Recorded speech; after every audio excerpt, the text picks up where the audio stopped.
I'm Pete Goodwin. I'm a software engineer at Vision RT who specialises in software monitoring patients for radiotherapy.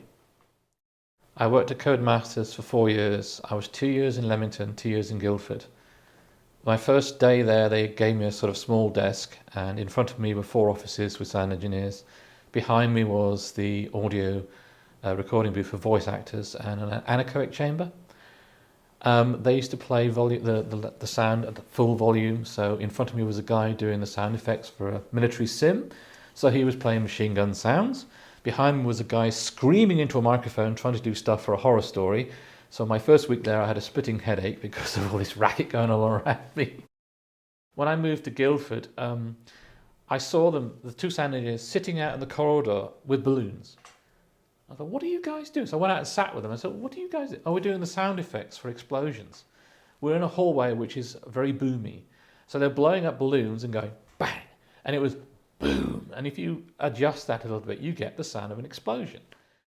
It was an interesting job because I managed to get the sound engineers working from, they were saying it was taking them a couple of weeks to get sound into a game. We got it down to a few hours. Because they were struggling and they were basically under the pressure all the time, and I got a lot of the pressure off them to help with that. So that was a lot of fun, and working with them as well and seeing what they wanted to do. I keep thinking to myself, I pick up an Android tablet and I think, I have a piece of Star Trek in my hand. It's that weird feeling of what you see on science fiction suddenly becomes real, and I understand how it works, and I can write software for it.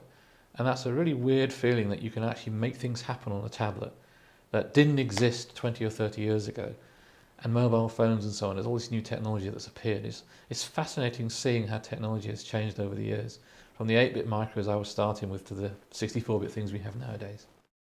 The thing I see as my greatest success was being involved in projects that won BAFTA awards, and actually being able to stand in front of a camera and actually holding the BAFTA awards up.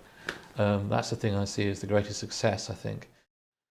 If I had to give myself advice when I first left university, it would be don't panic.